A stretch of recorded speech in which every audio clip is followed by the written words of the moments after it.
کہ ایک قافلہ کربلا سے کوفے اور وہی قافلہ کوفے سے شام کی طرف گامزن۔ کبھی تصور کیا آپ نے عزاداروں کیسا قافلہ؟ میں آج چونکہ پہلی مجلس سے 2 معصوم بچیوں کا تذکرہ کرنا چاہتا ہوں۔ جب یہ قافلہ مدینے سے آیا تھا، جانتے ہیں آپ 64 بچے تھے ماؤں کی گودوں میں، 64 بچے۔ ذرا تاریخ اٹھا کر تو دیکھیں کہ جب یہ قافلہ واپس مدینے گیا ہے تو ماؤں کی گودوں میں کتنے بچے تھے؟ صرف 4 بچے باقی تھے۔ یہ سارے بچے کیا ہو گئے؟ اللہ اکبر۔ کہتے ہیں کہ جب کربلا سے یہ قافلہ روانہ ہونے لگا ہے نا، تو خواتین کے ہاتھوں کو پسے پشت باندھ دیا گیا، گودیوں میں جو بچے تھے ان بچوں کو ماؤں کی گردنوں میں لٹکا دیا گیا۔ ان کے ہاتھوں کو باندھا نہیں گیا، بچے اس طرح سے ہاتھ میں ہاتھ دے کر ماں کے گلے میں لٹکے ہوئے۔ کوئی 1.5 سال کا بچہ ہے، کوئی 1 سال کا ہے، کوئی 2 سال کا ہے، کوئی 3 سال کے، کوئی 4 سال کے بچے۔ آخر ذرا مجھے انصاف سے بتائیں کتنی دیر تک یہ بچے ماں کی اس طرح سے گردن میں ہاتھ ڈال کے سلامت رہ سکتے ہیں؟ ہاں عزادارو، صرف ظلم یہی نہیں ہوا بلکہ شمر نے ایک حکم صادر کیا۔ شمر کہتا ہے قافلے کو تیز تیز لے کر چلا جائے، اونٹوں کو دوڑایا جائے۔ عزادارو جب اونٹ دوڑنے لگے، جو بچے ماں کی گردنوں میں اپنے ہاتھ دے کر بیٹھے تھے، اے عزادارو جیسے جیسے اونٹ کی رفتار بڑھتی تھی بچے چیختے تھے، کان میں ماں کے کہتے اماں میرا ہاتھ چھوٹ رہا ہے، اماں ہم گر رہے ہیں۔ ماں کہتی تھی بیٹا میں کیا کروں، ہاتھ بندھے ہیں۔ اللہ اکبر، اللہ اکبر۔ عزادارو اسی اثنا میں بچے زمین پر گرتے تھے، صرف گرنا ہی نہیں تھا، ظلم اس سے زیادہ تھا۔ اے عزادارو جب بچے گرتے تھے نا، پیچھے جو سواری ہوتی تھی اس کی ٹانپیں بچوں کے سینوں پر پڑتی تھی، بچہ آواز دیتا تھا اماں خدا حافظ۔ جزاکم ربکم خیر الجزا۔ کتنا عجیب قافلہ ہے، ابھی تک لاشوں پہ لاشیں دیکھی، اب گودی کے پالے بچے، آخر وہ مائیں کیسے صبر کرے؟ عزادارو بس ایک واقعہ بیان کروں۔ ہاں عزادارو ایک روایت کہتے ہیں کہ جب شام غریب آئی، جانتے ہو عزادارو مسلم کی ایک چھوٹی بچی تھی۔ ہاں عزادارو جب جناب مسلم کی شہادت کی خبر ملی تھی نا راستے میں، تو امام حسین نے بلا کر پیار کیا تھا، سر پہ ہاتھ رکھا تھا، وہ بچی نے کہا تھا اے میرے چچا جان، اے آقا، اے مولا کیا میں یتیم ہو گئی؟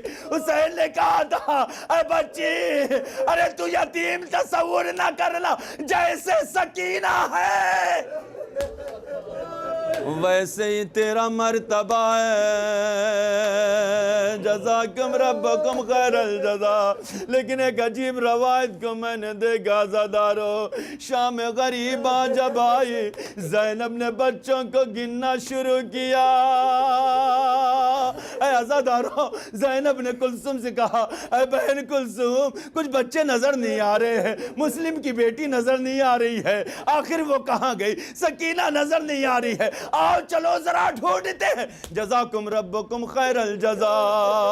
بس عزادارو زینب نکلی، کلثوم ہمراہ ہے، ابھی کچھ دور نہ بڑھی تھی، زینب نے دیکھا ایک بچی خاک پر لیٹی ہوئی ہے۔ جزاکم ربکم خیر الجزا۔ اے عزادارو بچی خاک پر سو رہی ہے۔ ہاں عزادارو زینب کہتی کلثوم ذرا آہستہ، یہ بچی تک کے سو گئی ہے، شاید زمین کی خن کی ملی ہو، پیاسی بچی آرام کر رہی ہے، لاؤ ذرا آہستہ سے اٹھاتی ہوں۔ ایک مرتبہ زینب جھکی، کہا ہے کلثوم یہ کوئی اور نہیں ہے، یہ مسلم کی یتیمہ ہے، ذرا آہستہ ذرا آہستہ۔ اے عزادارو، ایک طرف سے زینب نے بچی کو اٹھانا چاہا، ایک طرف سے کلثوم نے بچی کو اٹھانا چاہا۔ جیسے ہی زینب نے بچی کو اٹھایا، آزادار آدھا جسم زینب کے ہاتھوں میں، آدھا کلثوم کے ہاتھوں میں، آواز دی، اے بہن جزاکم ربکم خیر الجزا۔ بس عزاداروں مسائب تمام ہو گئے، لیکن ایک بچی جو قافلے کے ہمراہ ہے نا، جب قافلہ راہ شام میں ایک جگہ رکا نا عزادارو، رات کا وقت ہے، ہاں عزادارو، ایک ننھی سی بچی 3.5 برس کی بچی، حسین کی پیاری، اے عزادارو سکینہ، عزادارو ایک مرتبہ رات کے سناٹے میں اپنے بھیا کو تلاش کرتے ہوئے سجاد کے قریب آئی، دیکھا سجاد ایک مٹی کے سے ٹیک لگائے ہوئے آرام فرما رہے ہیں۔ ایک مرتبہ بہن نے بھائی کی زلفوں میں انگلیاں ڈالنا شروع کیا، اے عزادارو جیسے ہی ننھے ننھے ہاتھ زلفوں میں پڑے نا، سجاد کی آنکھیں کھل گئی۔ ہاں ایک مرتبہ سجاد پوچھتے ہیں بہنا یہ رات کے وقت کیا تجھے نیند نہیں آئی، آخر سوئی نہیں؟ کہا بھیا ایک بات کہوں، روئے گا تو نہیں، آنسو تو نہیں بہاؤ گے بھیا؟ کہا نہیں بہن بیان کرو۔ کہا بھیا یہ سکینہ عاشور کے بعد آج تک سوئی نہیں۔ اے بہن وجہ کیا ہے؟ بھیا جب سونا چاہتی ہو ارے شبر تماچے۔ ہاں جزاکم ربکم خیر الجزا۔ مجلس تمام ہو گئی عزادارو۔ ہاں ایک مرتبہ سکینہ کہتی ہے بھیا ایک بات عرض کروں؟ کہا سجاد نے کہا ہاں سکینہ بیان کر دے، سکینہ بیان کر۔ کہا کہ بھیا میں نے خواب میں اپنے بابا کو دیکھا، بابا سامنے کھڑے ہیں، آغوش کو پھیلا کے کہہ رہے ہیں آ میری لاڈلی سینے پہ سونے والی سکینہ میرے پاس آ جا۔ سجاد نے بڑھ کر سکینہ کو آغوش میں لے لیا، کہتے بھئی بہنا اے سکینہ کیا بھیا کو چھوڑ دے گی؟ ہاں جزاکم ربکم خیر الجزا۔ سکینہ کہتی بھیا ارادہ تو نہیں ہے لیکن اتنا تو بتا دو بھیا، بس مجلس تمام ہو گئی عزادارو، دعائیں مانگ لینا۔ کہتی بھیا بس ایک بات تو بتا دو، اے بھیا پیاس کی وجہ سے یہ میری پیاس جو ہے آخر میری ہڈیوں میں کیوں اتر گئی ہے؟ اے عزادارو سجاد کہتے ہیں بہن سکینہ تیرا قد جتنا چھوٹا ہے، تو جتنی چھوٹی ہے، لیکن جملہ بہت بڑا ہے، بات بہت بڑی ہے۔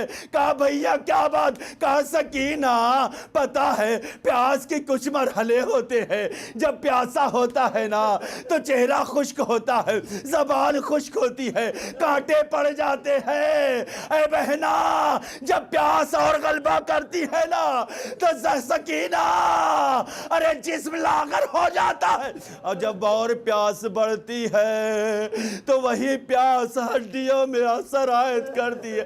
اے بہن جب پیاس ہڈیوں میں آ جائے نا تو پھر جسم سے گوشت بدن کو چھوڑ دیتے ہیں۔ ایک مرتبہ سکینہ نے اپنی آستین کو اوپر کیا، اے بھیا ذرا سکینہ کا حال دیکھ لو، سکینہ اب زیادہ زندہ نہ رہے گی۔ اے بھیا بس اتنا کرنا، جب سکینہ کو موت آئے ایک ٹھنڈی لہد میں سکینہ کو لٹا دے۔ انا للہ و انا الیہ راجعون۔